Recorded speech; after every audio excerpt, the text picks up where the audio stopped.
আমাদের এই ধোবাউড়ার কথাই চিন্তা করেন। এই ধোবাউড়াতে নতুন করে আরেকটা লুটপাট শুরু হয়েছে, এটা হচ্ছে বালু লুটপাট শুরু হয়েছে না?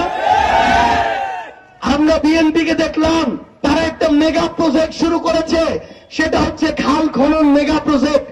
এই খাল খনন শুরু করতে গিয়ে তারা শ্রমিকের টাকা খাওয়া শুরু করেছে, খালের মাটি খাওয়া শুরু করেছে, খালের বালু খাওয়া শুরু করেছে, এখন শুধু খালটা খাওয়া বাকি আছে। আমরা বিএনপিকে স্পষ্ট করে বলতে চাই, আওয়ামী লীগের সময় মেগা প্রজেক্টের নামে মেগা দুর্নীতি হয়েছিল। আপনারা যদি ওই একই পথে হাঁটেন, আগামীতে আপনাদের পরিণতি আওয়ামী লীগের চেয়ে খারাপ হবে।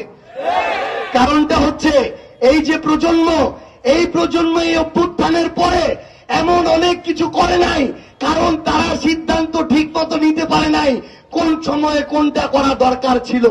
কারণ এর আগে আমাদের তো এই অভিজ্ঞতা ছিল না।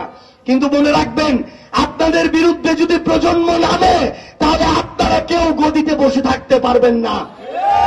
ভারতের বিজেপি বলতো যে ভারতের বিজেপির কোন মন্ত্রী নাকি কোনদিন পদত্যাগ করে না, অথচ ককরোচ জনতা পার্টি শিক্ষার্থীদের আন্দোলনে মোদির মতো একজন ওই দেশের প্রধানমন্ত্রী